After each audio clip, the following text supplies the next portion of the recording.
Warning: the Mended Futures podcast contains stories told by guests that may be sensitive to some people. Viewer and listener discretion is advised. The opinions expressed by guests do not reflect the views of the hosts and/or producers of this podcast. Hey, Taylor. Hi. We had the privilege of talking to an employee of 518 for this episode who has taken a holistic approach to mental health, physical health, physiological health. Mm-hmm. And it was really fascinating to hear how the director of camps and facilities has such an understanding of mental health and human behavior. Mm-hmm. Yeah, we had Dan West, who, as Allison said... Oh, yeah, I probably should have said that. It's okay. She just jumped into it. She's really excited. So Dan is the director of camps and conferences at 518. I left that part out. And it was just fun to hear about his intentionality with leading the camp ministry and all the things that makes Hat Creek Camp different from other camps. So we hope you enjoy.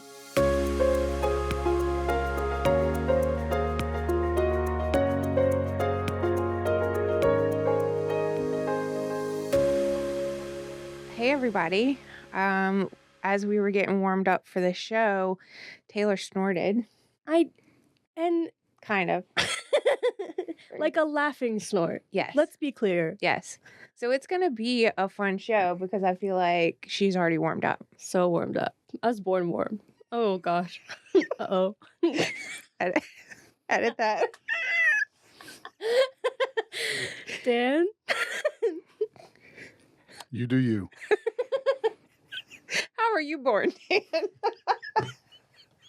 From what I can remember, it was a little chilly. Okay. No, fair enough. And teach their own. Hey, Dan. How are you? How's it going? So good. So good. Thanks for being here. Oh, it's my pleasure. Thanks for having me. Tell the people who you are. I'm Dan West. I am, who am I? I'm a dad of 2 children. I'm a husband of a beautiful wife. That'll get you some points. You don't need any points? No, I've banked quite a few points. It allows me the opportunity to make withdrawals from the relational currency every now and then. I've never met a husband who's maxed out points before. Oh, I didn't say it's maxed out. I'm just well above. Yeah. Okay. Yeah. You have a savings account. I do. That's awesome. I do. There's plenty in the bank. I try to do well. Christ follower, of course. But my role with 518 Family Services is Director of Camps, Conferences, and Facilities. I'm a licensed therapist, personal trainer certification from years ago, brain health trainer, sports conditioning specialist, coach, lots of roles. Love it. Wow. So you've become known around the organization as Captain Dan. I've heard that a few times. Mm-hmm. You want to tell the origin story of Captain Dan? Yeah, so I started with the organization 2020, April 2020, if you guys remember. March 2020. A good time. Everything Seems closed familiar down. for some Less, reason. a very low stress environment. It was great for me. Yeah. Honestly, it was a horrible thing that happened, but for me, it was great. It meant that I got to spend more time with my family. Kids were out of school. My wife's a teacher, so she was working from home. A lot of the work we did was working from home, and everybody was calling for isolation. So for us, that meant get back to nature. We got in the woods. In the woods, lots of hiking, and nobody was there. Yes. It was great. So we got to spend a lot of time together.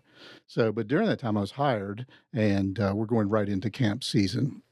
And I was determined to have camp regardless. So we did have camp season. COVID camp season. Everybody was shutting down. We did not have overnight camps. We did day camps with all the social distancing and all the little markers. And we still have boxes of hand sanitizer there. 4.5 years later. But we were determined to have camp. And of course, with camp season comes a theme. That theme was survival, I think, that summer. Why? Why? We all had to survive. We were all surviving at that time. The next year, it was more of a cruise type theme. So, people entered the cruise ship. I had my captain's hat. I had this outfit, captain's outfit, and we were navigating through different parts of the world and learning and sharing the gospel in different ports as we navigated through the week. But I became Captain Dan during that time, and I wore my captain's hat every day. And so I just became Captain Dan, and it stuck. I'm still Captain Dan. And you'll have kids from that season that referred to you as Captain Dan for life. Right. I think this year I was Pharaoh Dan, but I was still Captain Dan for a number of kids. Yeah. I would see kids in public that we served through camp, and they would yell out, "Captain Dan." Yeah. I guess I am forever going to be Captain Dan. So how is your current role a combination of all the things that you mentioned in your intro? Like, why director of a camp? It's a bit of a lengthy story. So I've been in the mental health field for 25 or so years. I'm a licensed therapist. During that time, I worked with kids in foster care as a reunification service or a prevention service, providing therapy myself, as well as running a company that offered those types of services.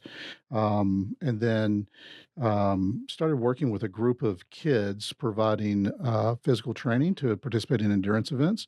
That was a wonderful program. So what we were doing, we had in-risk and at-risk kids and peer mentors for those kids. And we would do weekly training a couple times, 2 to 3 times a week, and then travel the East Coast and participate in endurance events together. So we had kids that came from really hard backgrounds, as well as kids that had significant cognitive disabilities. We had a couple of kids who had autism, and we were taking these kids through obstacle course races and trail runs and things like that. Many of them had never even attempted something like that. So to see the growth in those kids was amazing. But in doing that, I decided that I really needed to understand what I was doing better. So I became a personal trainer. And out of that just kind of grew this process by which we could dive into not only the physiological aspects of improvement in these kids, but understand the relationship that the physiological growth was having with their cognitive growth and their behavioral growth. And if you think about kids who come from vulnerable backgrounds, you're not sure, are they eating? What have they been exposed to? What is trauma doing to how their brain functions? And when you think about it, oftentimes they have tons more energy. So what an awesome way to find an outlet for kids who may not thrive in, let's say, a school atmosphere. And some of that was to help sublimate some of that energy. Right. Nutrition training was a big part of it. And I began to operate from this idea that the better you understand yourself, the better you're capable of self-regulating.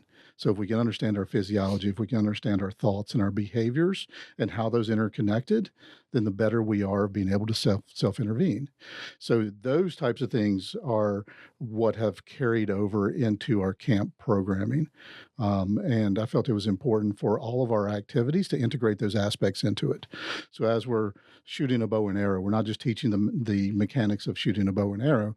We're helping kids understand how to calm their system, how to calm their bodies, understanding what their muscles are doing, understanding what their breathing is doing, in hopes that that's going to translate into real world application. Wow. And then the high ropes.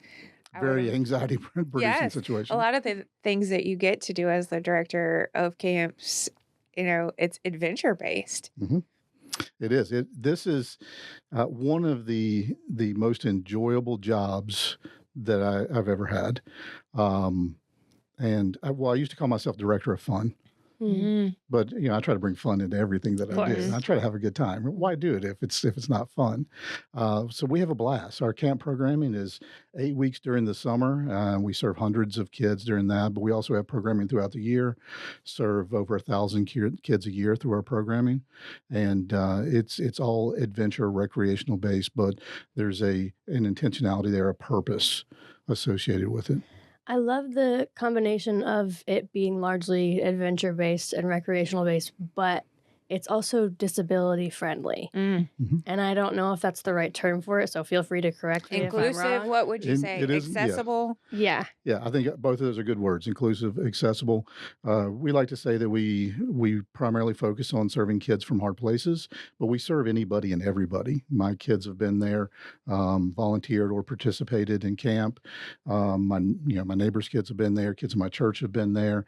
So you don't have to come from a hard place in order to enjoy camp. But the thing that really makes us different is the fact that we have a trauma-informed approach. All of our staff receive specialized training in evidence-based modalities, so that they can better support those kids that do come from hard places and maybe need that extra support. We also have a really heavy mental health support at camp. We have our counseling program has interns and resident students that come down and run groups, and they're there to provide counseling services for the kids and for the staff. Because as you can imagine, we have these folks that are there during the summer. They're working all day, every day, and they're new to each other, and sometimes things happen, and it becomes overwhelming. And you have homesick campers and probably homesick counselors. We do. I want to bring up a couple of things because I want to make sure that some of our listeners are not local. So I want to make sure they even know where the camp is. And I think it's so interesting. I went to camp here as a kid, so I grew up at this camp, but it's off the beaten path. Yeah, so tell people where the camp is. It's left of nowhere. Okay. So if you're traveling to nowhere and you turn left, you'll find it. Okay. But in all seriousness, in a beautiful way. It is, yes, it's absolutely gorgeous. A beautiful piece of property. It's in Brooknell, Virginia, about 45 minutes, 50 minutes south of Lynchburg. And it's 350 acres. We have a couple of lakes, two smaller lakes, 7 miles of hiking and walking, biking trails. There's an 18-bedroom retreat center there, youth cabins, bathhouse, dining hall, archery, high ropes, low ropes, climbing wall, disc golf, kayaking, canoeing, paddleboarding, everything that you would expect in a traditional youth camp. Yeah, is that it?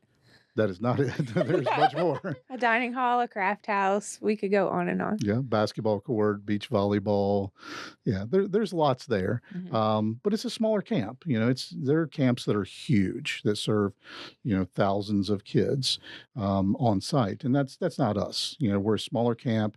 We have smaller camp weeks. We try to keep our weeks to around 30 kids, sometimes a little more, but typically around 30 or a little less. But it allows us to be much more intentional and relational with the kids that we're serving. That's powerful. And I think, every time I talk, I acknowledge that I'm a middle-aged mom and I'm a little bit hyper vigilant about my children. So if you're listening and your children have wanted to go to camp or you aren't quite sure about camps, I think there are always some day opportunities. You could try it out. If your kids have been interested in camp, this is not hours away from our city. It's a quick little drive, but you are very much in nature when you get there. Yeah, and we're very accommodating. So if we have those kids that maybe are not ready for overnight camp, we'll allow them to come during the day. Last year, we also had day camp for the younger kids to help get them ready for that experience. We had day camp for elementary, day camp for middle, and overnight for middle. So, with the idea that those kids could come during the day, and if they wanted to come back for an overnight, then they could. But even for our overnight camps, if there's a kid and a parent or a child's not ready for that, they can come during the day. Parents can come pick them up in the evening. That's fine. There's no problem. We'll accommodate that. But I think one of the things that truly makes us different and special is that level of support. I'm reminded of a young lady that we had a couple of years ago. Wonderful family. We had three or four of the kids there throughout the summer. But this young lady came. She had some significant cognitive and physical disabilities, and really didn't have the ability to keep up, and she needed a lot of support. So we reached out to 518 staff, say, hey, is anybody available? Anybody know anybody that can come volunteer, be a buddy for this kid? And one of the staff stepped up and came and spent the week there helping that child. And that child was able to experience a week as a normal kid and a normal camp experience that she would not have had otherwise. She did the high ropes, right? Or she came back this year. She did the high ropes. I hope that one day that we're able to show some footage of that, because we had two staff up there with her and walking her through the high ropes. And she had this song, and she was praying while she was doing it. But just, I wasn't sure she was even going to do it. I mean, it's a scary situation for some kids, 20 feet off the ground, walking on tight ropes. But she had the support. She had two of our staff there. Brian Moss, who you've had on, was there. Haley Rosario, who's our new programming coordinator, was there. And they got her through that. And she had such an amazing sense of accomplishment. How are the other kids? I was just getting ready to say that as I'm over here almost crying, and I've heard the story 10 times. Yeah, because we at 518, we know the story because it's been so impactful and it's one of our favorite stories. But if you could talk a little bit about how kind of the other campers rallied around this child. That was, watching her go through the course was amazing. I got a little teary-eyed during that time, but watching the other girls that, her cabin mates during that time was unbelievable. I had told the girls and told the staff, I was like, you guys can go ahead and go. It was time for lunch and we were running late. I was like, you guys can go ahead and go if you want. We'll catch up. And her cabin mates said, no, we want to stay down here and cheer her on. And we're going to have to change the subject. She's about to start ugly crying. Yeah, that's beautiful. It was beautiful. It was one of the greatest moments that I've had the opportunity to be involved in with kids. And they'll remember that forever. Yeah. There's something else that I wanted to ask you from your intro. You said in risk and at risk. I think it's important for listeners to understand why in the family welfare or in the youth space that we use some different terms that maybe we hadn't used before. So why do you say in risk and at risk? So in risk, when I think of in risk, it's these kids that are already removed from their home. They're in foster care. They've been in detention centers, group homes. And then at risk are those kids that are engaging in risky behaviors, or they have a home situation or environment that places them at risk of removal from their homes. Would you say that lots of kids are at risk? I think if you look at the statistics involved, there lots of kids are at risk for a variety of reasons, whether it be their own behaviors and things that they're engaging in, or the environment in which they find themselves, their home environment or community environment. So you've mentioned how a summer is emotional and taxing, not only for some campers who are getting used to kind of the overnight camp setting, but also for counselors. How do you prepare a team of counselors for a summer of camp? It's a good question. Last year we had 3 weeks of training. And that training is not just the nuts and bolts and the logistics involved in running camp. We prepare them for the youth that they're going to experience. So they have a lot of trauma-informed training that they participate in. But I think one of the most important things that we try to do is the relational training, that the relational aspect of what we do. A lot of team building. They're living together, coming in. It's kind of like going to college and you have a new roommate and you have a new hall. You don't know the personalities, you don't know the people, and you're being forced together. They're reliving that again in a summer camp setting. So we spend a lot of time just helping develop those relationships. In addition to that, we have people that are assigned to those groups to make sure they're okay. And we do weekly devotional groups. And just give them opportunities. We have debriefing groups to give them those opportunities to be able to express themselves and to feel supported through that process. I love it. What about I mean, there are always rituals and songs and ridiculous things that happen at camp. Do you have to go through like learn this song boot camp? That's a good question. I like that question. We have skits, we have songs. Yeah, we have the things that we bring back every year. I like those, but I really like the opportunity to see folks be creative and develop new things. And bring experiences from other camps and bring that passion with them. So I like to allow people to be creative in their roles and do the things that they are passionate about and that they find fun and bring that joy to the group and to the kids. Did you have rituals and songs when you went to Hat Creek Camp, Allison? Yeah. But I can't talk about it. I mean, I think they're secret. Oh, it's like Fight Club. Yeah, there was a legend about an animal that lived in one of the lakes. He was part dog, part alligator, and I guess they would tell it around the campfire. And I came home and told my parents about this and really believed in it. And my dad still brings it up. It was the Rover Gator. We're going to bring the Rover Gator back. Yes, and because I haven't heard that before, but I definitely want to. No way. For years, I've wanted to get a sign to put up that says "Don't feed the alligator." So I'm pretty sure I was Rover Gator. I'm pretty sure I was in the 2nd grade, and my childhood best friend could validate this story that we believed in it. That was our first trip to camp. That's tough for a first trip. Yes. Rover Gator. Yeah. But there are praise songs, and I remember a lot of the songs and a lot of the games. And when I was a child, this was a Presbyterian church camp. So it still looks the same. When I go into the dining hall, it still smells the same. I'm sure it's the pilot light or something, or 100 years of camp food. It's still nostalgic to me.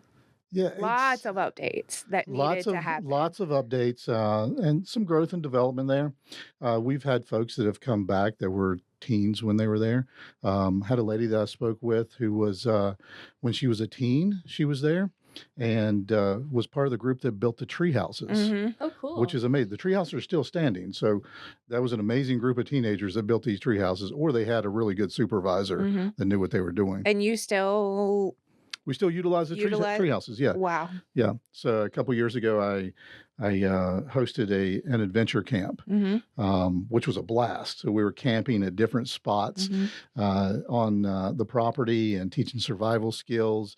And as a night of luxury, we camped out inside of the treehouse. Right beside the lower lake. I didn't sleep all night. The bullfrogs were extremely loud, but it was a blast. It was amazing. Then we finished the week with a simulated adventure race.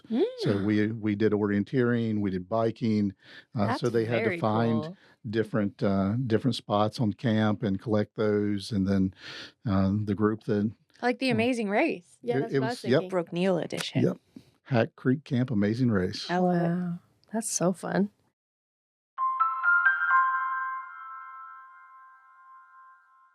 Life is messy, and sometimes people just need someone safe to talk to. We're here to listen because everyone's story should be heard. 518 Counseling exists to empower children, adults, and families to overcome past experiences and create a path to being stronger both mentally and spiritually. Family is a nuanced concept.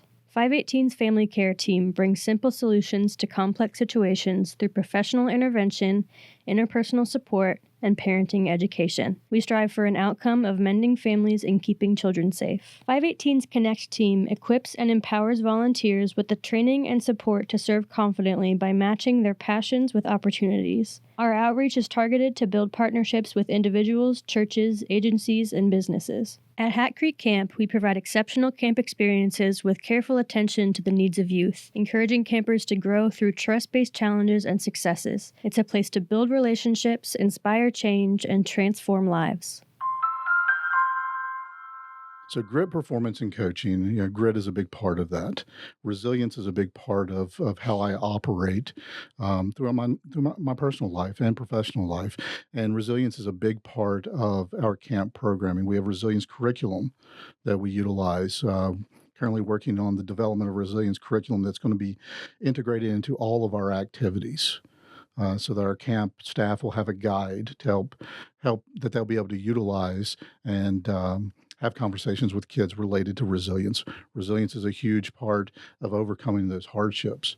So grit performance and coaching actually was born out of the physical training that I was doing with those youth years ago, and the obstacle course races, the adventure races, the trail races, things like that. But then I started to take that and wondered how I could utilize that mindset and those skills that I was developing in a counseling or life coaching type role. So grit performance and coaching is not just the physical training, it's also life coaching. Mm-hmm. So I started doing life coaching with some folks, and just thoroughly enjoyed that. And taking a coaching approach to the counseling that I was doing seemed to have a tremendous impact on those that I was serving, because we were able to not only look at the symptomology that they were experiencing when they came in, we could look at how those symptoms are manifesting throughout the body. Physically, what can they do? Like there's not many people throughout my career that came into counseling that I did not recommend that they perform some type of physical activity on a daily basis, right? But then I started to wonder, well, what is it about that? Why does that help? Why am I telling them that? And I think about it for adolescents, and I say this probably too much, but I will continue to say it. We chase dopamine. And there are many ways that you can get dopamine. There are many ways that you can get that warm feeling or that rush. You know, if you're chasing adrenaline or dopamine, there are healthy ways to do that. And physical exercise is a great way as an outlet.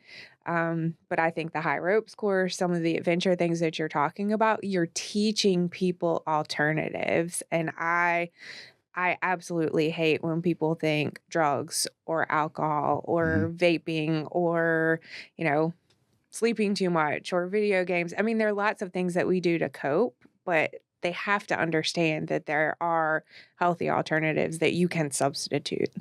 Right. There are things that you can help. I mean, when you're dopamine and serotonin are some of the primary ones. There's nutrition and physical activity. It's always good to be outside, get, some vitamins from the sun, get your vitamin D in. And there's just something about being in nature. And we do a lot of mindfulness work also. And grounding. So being in nature. And you take your shoes off? Sometimes. Sometimes we've had a staff over the past couple of years that never wore shoes, and it kind of concerned me. But I'll tell you what, she is absolutely amazing. And maybe it's because she didn't wear shoes. She's grounded. She is grounded. So grounded. She's wonderful. But there's a lot of research around that, and I'm continuously curious. And you're evidence-based. Evidence-based, and I'm curious. So if there's something that I want to understand, I dive into research. I read or view research every day. That's how I start my morning. I say goodbye to my wife. I sit down with my coffee and my smoothie, and I start looking for something to read. I do it every single day, Monday through Friday. And I can't get away from it because I demand knowledge and understanding of why that is. I think it's really neat to recognize that the 518 culture is unique. You are pouring into kids and families. You're also pouring into camp staffers. So we joked with Brian Moss that maybe a good way to recruit people as counselors is to talk about 518 camp is not like the other camps. This is therapeutic. This is thoughtful. This is intentional. You're really thinking about things holistically. You really want your staff to be reflective of things. And we joked about they not like us because it's a different approach. And I think that a lot of that is because of your leadership. And from what I've heard from what you've talked about with your kids and your experience in parenting, that you carry that resilience through your parenting style. So it's fun to kind of hear you dive deeper into what you're curious about, the way that you run camp, the way that you coach, because I feel like every aspect of your life correlates into the other. And it tells me that you're a very intentional person. So Captain Dad and Dad Dan? Yeah. Captain Dad. I like that. Captain Yeah. Dad. Yeah. And So- Liam, did I butcher the Kendrick Lamar thing? Is it Not Like Us or They Not Like They Us? Not Like Us is correct. I Okay, think. sorry. I felt like such a boomer when I said that. Yeah. But if you're comfortable, do you want to talk a little bit about how your parenting style kind of correlates to the rest of what you do? We And definitely talk about which one is your favorite child. I think that's Yes. really important. We love stuff Well, like that's that. easy. That's easy. And, Okay. Yeah, I can talk. We need a couple of days to set aside to talk about my children. Okay. Mm-hmm. I have two of the most amazing kids. I have kids that every parent would want to have. My daughter, I have a 19-year-old daughter. She's a sophomore at JMU studying kinesiology, wants to be a physical therapist. That makes sense. Which is great for us because we frequently need physical therapy because of There some you go. type of injury. Get free services. It's expensive. It is expensive, so I'm really looking forward to that, and just killing it. Extremely intelligent, driven, and then my son is a sophomore in high school. One of the most athletic kids that I've ever known, but he's a little guy. Like, he's 5'7", 5'8", 120 pounds, just as lean as you can imagine. So when he said that he wanted to do downhill mountain bike racing, so let me back it up. So when COVID happened, we were looking for things to do. All the races that we typically do were closed, right? We couldn't do those anymore. But adventure racing was still open, okay? So we decided to do an adventure race. And we signed up for one. It was in Bayside, Virginia. So on the border of Virginia and West Virginia. And it was an 8-hour. He wanted to jump into the 12-hour from the very beginning. And I said, no, let's back it up. 8 hours. Right. Of some sort of physical activity. But that's what we do. So for like some of the endurance events that I've done, so anywhere from 4 to 16 hours. I'm one who really struggles with treadmill minutes. Like I'm over here thinking, that's a work day. That's a whole day. But the 8 hours gets better because For who? well, so the way I approach things, and I've done this for a long time. I don't even know when it started. The harder it is, the more it makes me smile. If I look at a mountain and it's going to be terrible and I have to climb it because I choose to climb it, I look at it and I smile. I was like, this is going to suck in the best way possible. Right? You're a maniac. And put my head down and go. This too shall pass like a kidney stone. Yeah. And, I'm in. but then it's kind of like, when you were in college, you saw the syllabus and you're like, oh, this is going to be terrible. And then you get to the end of it and you're like, oh, that wasn't that bad because you've done it. You've experienced it. And then the next time it happens, you learn from that. And you have that same feeling when you look at the syllabus and you're like, oh, this is going to be terrible. But I remember how I felt the last time. It wasn't that bad. So at the end of this, it's not going to be that bad. You're reminding me of a speech that I once had to research for when I was in school.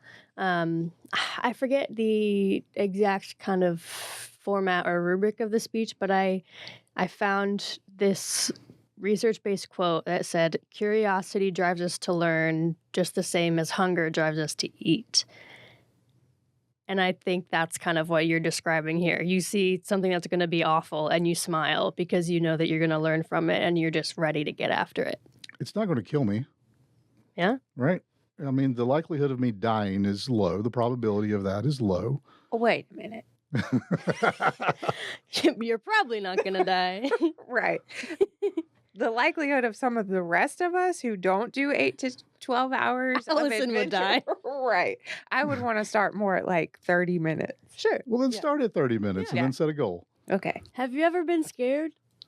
Have I ever been scared? You mean in the events that I've done? Yeah, events-wise. Or what scares you? Right. Yeah, I don't think I ever have been scared. Now I'm curious. Now I want to know why. So I'm going to dive into that. Scary? Like, do you get scared? No, I don't know. I mean, fear is a driver. Fear is an opportunity, right? I think probably the reason that I don't get scared doing these is because I became a coach. And it was my responsibility to make sure everybody was okay. So as I would go through these events, everybody was in front of me, and I made sure everybody got through every obstacle, finished every mile, and I made sure they were safe. And I think that helped to alleviate some of that. Mm-hmm. So the title of this podcast is Mended Futures. Are you the product of a mended future? I think for me, when you say product, it means the end result of. Are you in the process yes. of? Yeah, I would say that to be true. So I am the product of two teenagers. My parents had me when they were 16, 17 years old, dropped out of school, went to work. My dad went back and got his GED later, and my mom went back and got her diploma. I think we went to high school at the same time. I Oh, think it was around that time. I think, Wow. I don't remember exactly, but I remember us studying the same material at the same time. And I remember one of the proudest moments I had regarding my mom, that she was willing at years later to go back and do that. Mm-hmm. Had two wonderful parents. So my parents come from really hard backgrounds, especially my mom. My mom was born in Pennsylvania, and when she was young, there's a newspaper article written about my grandmother, and her brothers went to Pennsylvania and loaded them up in a cattle trailer and a station wagon, brought them back to Virginia because they're originally from Virginia. Mm-hmm. My grandmother's husband was an abusive alcoholic. So she came back with the 9 kids and raised 9 kids on her own. Wow. We all grew up poor, but we never grew up in poverty. There's a difference. We didn't have a lot when we were kids. I've heard story of when I was a baby, my parents couldn't afford a crib, so I slept in a dresser drawer. that's all you needed. That's all I needed. I mean, when you think about it, I always tell new parents, you can get all these gadgets, but you could seriously put a baby in a laundry basket with a blanket. Yep. My mom's side of the family has, a long history of alcoholism, drug abuse. I have cousins who have died from drug abuse. Mm-hmm. But my mom sheltered us from all that. And both of my parents were wonderful parents. They were terrible spouses, but they were wonderful parents. And love us. And my mom would say that she was put on this earth to be parents to my brother and I. Oh. Right. So it was important to her that we were okay. Right. We could probably have follow-ups to so many things that you've said, but I've never heard someone say succinctly what you just said. Terrible spouses, but wonderful parents. That's something. Yep. And they were young. They were navigating. They were learning how to be spouses. They were learning how to be parents. And, a lot of their teen years were disrupted by that, right? They weren't allowed to grow because they had to grow up and be parents. They were growing up with you. They were. And they went to work. My parents are extremely hardworking. My parents are in their 60s now. My mom cares for my grandmother, and she takes that on every day. And that's a hard job. My dad is still working. He still works in the same factory as when I was a kid. My mom worked in the factory. My grandmother worked in that factory. I think my uncle worked there for a while. My brother may have worked there for a while. I don't remember. The expectation was that I was going to graduate high school. That was important for my parents that I graduate. And I assumed I was going to go work in the factory. All right. And then I met this beautiful young lady in high school that had different dreams than I did. And followed her to college and got married and had a couple of kids. So during that time, I know these things are going on with my extended family. The drugs, the alcohol, the police, the social services, kids in and out. My grandmother had adopted 2 of her grandchildren. So there were some significant hardships there. But they weren't things that I was experiencing directly. They were things that I was aware of. Now, was it hard growing up without sometimes? Probably, but that was my world, right? I didn't know any different at that time. I remember when I was a kid, I would drive and was going to school. There was a house on the hill, and in my head it was a mansion. And I would say, one day I want a house like that. Well, couple months ago, I was back home and I saw that house. It's smaller than the one I have now, and I don't live in a mansion, Mm-hmm. right? Mhm. So it was a different world for me. But you knew to dream. And You had hope. it was hope. It wasn't. It wasn't really a dream. It's an idea. I kind of operate from this idea that dreams aren't reality for me, right? So why should I focus on dreams? If it's something that I see that I want, then I'm going to work towards it. It was a goal. Yeah, it becomes a goal. And I become obsessed with that, right? And I pour everything into that. That becomes it's part of that curiosity. Everything gets poured into it. But yeah, it's those things like a dream is something that I say that I may look at and be like, I can't do that. I can't. It's not attainable. So I'm not going to focus my attention on that. I believe we have a finite number of decisions we can make on any given day. So why spend time and energy focusing on that one when I can spend that brain capacity on something else that's probably more important, right? So as I was navigating through these, and I met this beautiful girl, and I was kind of floating through life, and I was floating from one thing to the next, and it probably wasn't by accident, whether it be God's plan or God had given me, skills, talents, and abilities, and I was utilizing those. Great, but I didn't recognize that, and it wasn't until I became a father that I started to take control and started to analyze based on my past experiences, based on my what I saw with my parents. What kind of father am I going to be? What kind of future do I want to have? What do I want to teach my kids? How do I want to create a mended future for them? Right? Well, I say them. It was just my daughter at the time. But I did that when I got married too, based on my experience with my parents as spouses. Are they still married? No, they divorced. I graduated high school, or I graduated college. My brother was still in high school, and they divorced. There's a whole story there that I won't get into that story. Yeah, sure. And part of that is, they're still there, right? That's their story. That's their story. Yeah, that's not mine. But it was tough. What are your ACEs? When you think about adverse childhood experiences and it's the way we measure some things, do you have a high ACEs score? It sounds like other people in your family would. Yeah, so it's moderately high, and there were things at home that increased that score too. I mean, there was some bad times, right? I take a little different view of those ACEs because I've taken it several times, and sometimes my score has been different. And sometimes I think it's based on the season that I'm in and my thought patterns at the time and how I'm processing things and how I interpret some of those, because I feel like I focus a lot of attention on gratitude and happiness and try to find the best in situations and try to find opportunities. So when I read those questions, I may look at it and be like, yeah, it was bad, but it wasn't that bad, right? There are people who it could have been worse. Yeah, there are people who have it worse. Yeah. So how can I score myself on that one when maybe it's not as bad as somebody else? So we qualify. I do. It's hard. Yes.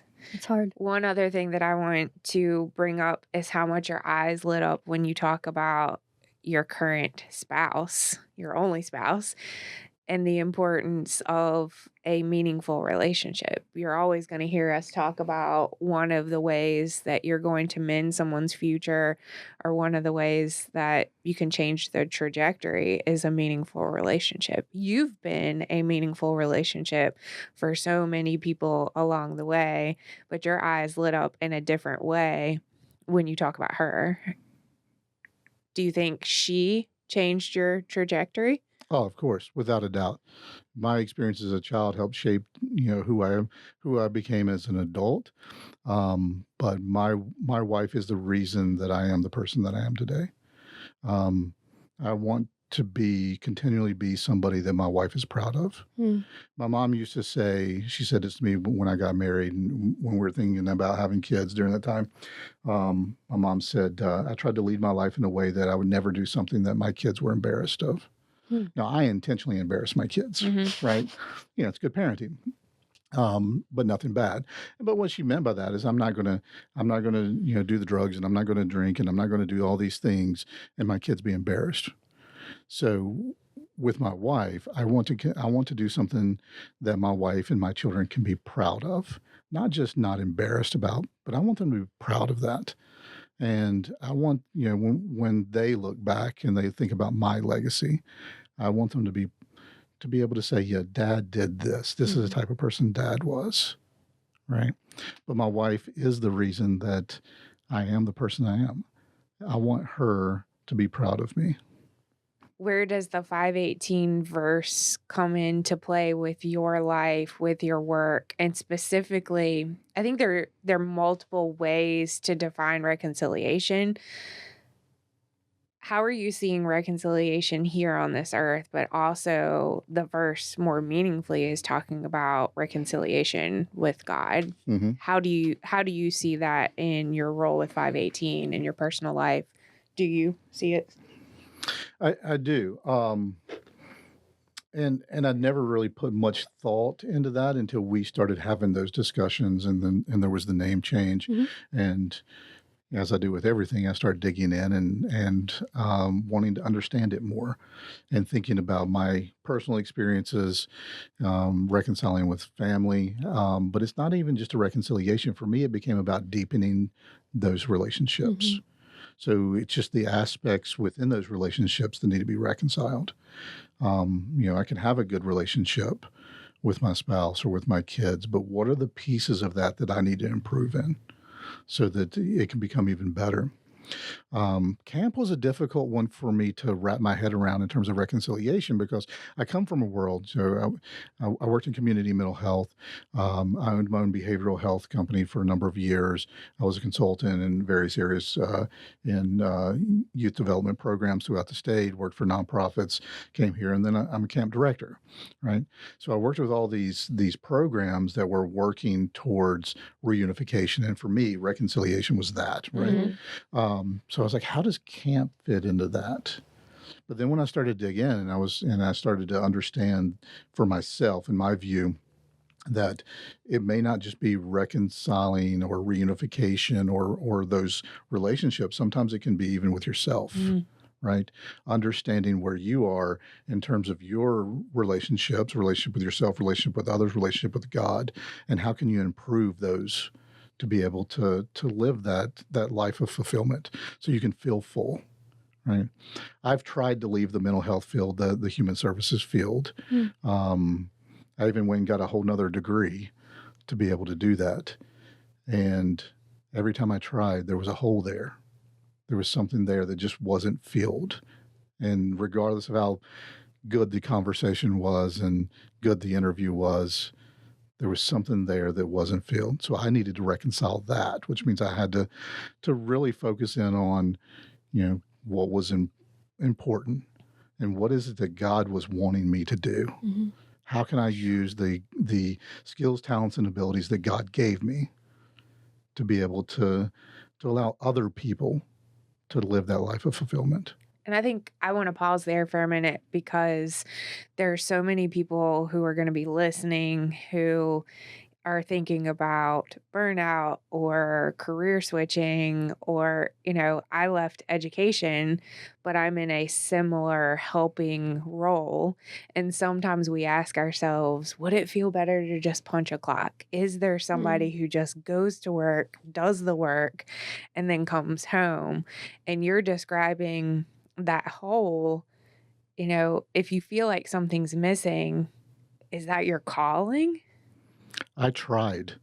To not listen? I was determined. You weren't answering, but Right. it was still I calling. was determined to go make more money, and it became about making money. Right. And if we've learned anything in this conversation, it's that when you're determined to do something, it happens, except for this, it sounds like. Right. But then there were signs, right? And there were weird things that were happening. Talk about some of that, because there have been a number of guests. We talked to, I think James Hobson was one of them, Brian Moss. We've talked to many people, Mike talking about leaving Texas. They didn't even know why they were doing these things. Talk to folks about what the signs are and for you, because sometimes we don't want to recognize these things, or we don't want to listen, or we don't want to. So what were some of those signs? There were signs then, and there have been signs that let me know that God was talking to me or using me, not talking to me, but using me in certain ways. And I don't know why that was happening. There was a time when I was down emotionally, physically. I was exhausted, and it was burnout. And I was burnt out a couple of years before I even hit that point. But I was an endurance athlete, so I was grinding through it. Like, it was like, you can't hurt me, right? Only I can hurt me. You can't hurt me. So maybe 8 flat tires in one race were a sign to keep going. Oh yeah, yes, right. Clearly. That's what it was. And I was approaching career and life in the same way, right? The sign for me was when I was no longer being a good parent and I was no longer being a good spouse, right? When I found myself yelling at my son. And it wasn't his fault, because that's not me, right? Yeah. When I found myself pulling into the driveway and having negative thoughts and thinking, wait, that's not you, right? Why? And I knew something needed to change. And for me, it's like, okay, you need to go work in finance. You need to go work, some administrative job, insurance, whatever it may be. Make widgets. Yeah, exactly. Something different. But the true sign, I think the sign was when I would leave those discussions and would think, that was great, but where's the purpose? Where's the meaning in that? Yeah. Right? And then one day I was running, and I just stopped in the middle of running and I just started praying. It's a very Forrest Gump thing to say. My daughter has ran on part of the road. Really? Yeah, she was running on the road. I have video of my daughter running on the road where Forrest Gump ran. But yeah, I was running and I stopped and I prayed, which is not typical of me. I approach things a little bit differently. My relationship with God is my relationship with God. So it's hard for me to pray in front of groups of people, for groups of people, because for me, my genuine conversation with God is just us. It's yours. Right. And so it was a little atypical for me just to kind of stop in the middle of what I was doing, which I was running because I needed to get my head in the right place. And I prayed for myself for the first time ever. And I prayed for guidance and I prayed for help. Because as I've said, God has given me skills, talents, and abilities. It's up to me to utilize those. He's given me all that I need. So I've worked off this idea, this belief that I don't need to ask God for more because he's already given me what I need, right? But I couldn't find it. So I stopped and I prayed, what do I do? Show me the guidance, show me the way. I'm not asking for me to receive something. I'm asking for clarity. And then I had conversations with people at Patrick Henry Family Services, like within a week, which is now 518, and led to this job, which initially I was like, no, I'm not going to do that because that's the same type of work. But it was different enough that I could wrap my head around it. And I kind of thought, yeah, I can do that for a couple of years until I figure out what I want to do. Well, that was 4 years, 8 months ago. And I don't know if I'll ever leave because I truly believe that this organization does what it's designed to do. It's carrying out the activities that God has assigned to it and the people here. It is the group of people that we work with here is the most Christ-centered group of people that I've ever experienced. I've worked with lots of nonprofits and consultant work throughout the state. It operates like a true nonprofit, and they're doing it right, right? Or we are doing it right. Or differently. Whenever I'm around in meetings, I think, man, this this is different. And it feels healing to me whenever, and I'm an outsider, but when I'm in some of the meetings, when I'm in this room, it feels healing to me. But for me, that's the right way to do it. So when I say they're doing it right, it should be healing. Right. That's the way it should be. We operate in a way that I think faith-based nonprofits are supposed to operate. Yeah. So that was a sign. That was a sign, right? That was a sign that this was going to be home, right? Now, what do you do with those skills, talents, and abilities? And that's what I've tried to do, right? And a big part of that is how to help the next generation of people. So it's very important to me that I take the people that are working with me and working for me and help develop them, whether that means they stay here or they move on to another aspect of their career somewhere else and use their skills, talents, and abilities. But I want everybody to grow within their jobs and then out of their jobs. So career development is really important to me too. That's awesome. Right? Well, is there anything else you'd like to say before we wrap up? We do need, every year we need camp counselors, and we're scrambling at the end of the year. Now, this is a nationwide problem. It's not something that we face every year exclusively, but we need camp counselors. We're in a hiring process now. So we start our hiring process around October and really kind of kicks up in February, March. You can go on to 518.org, go to our job page, and you can apply for camp counselor jobs. So we have day counselors, overnight counselors. We have our food service manager, I think, is secured. And we've secured our team leads. But we need health service officer. Ideally, that would be a nurse. It can be somebody that's in nursing school and can administer medications. So we do have a need for that. Talk to the people about who makes a good counselor, or why would you want to be a counselor? You're coming from a mental health background. I'm coming from an educator background. Why camp counselor? Well, very first requirement is you like kids. That's important. It's important that you like kids. I love the idea of having students, college students that are in human services programs.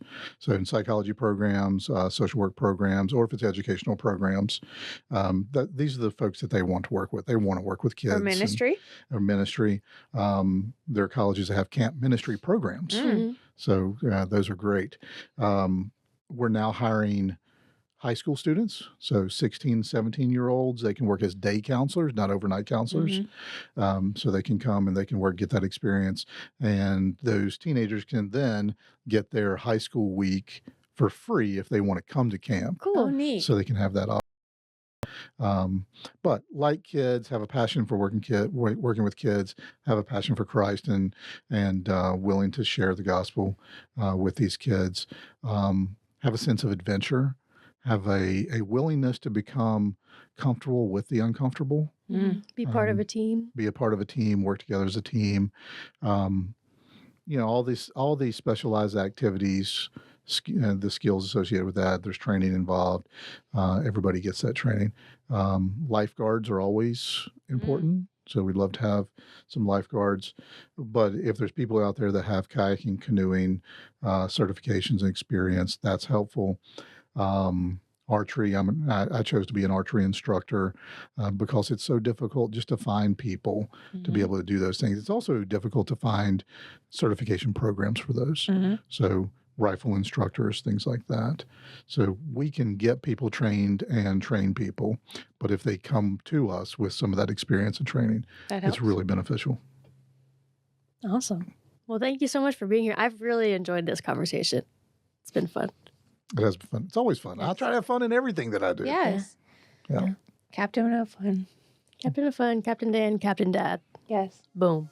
Thank you for listening to the Mended Futures podcast, hosted by Allison Jordan and Taylor Melvin, produced by Liam Chafin, Sue England, Allison Jordan, Robert Day, Sully Jugar, and Taylor Melvin. You can find us on YouTube and wherever you get your podcasts. If you enjoyed today's episode, be sure to like, share, and subscribe to see more.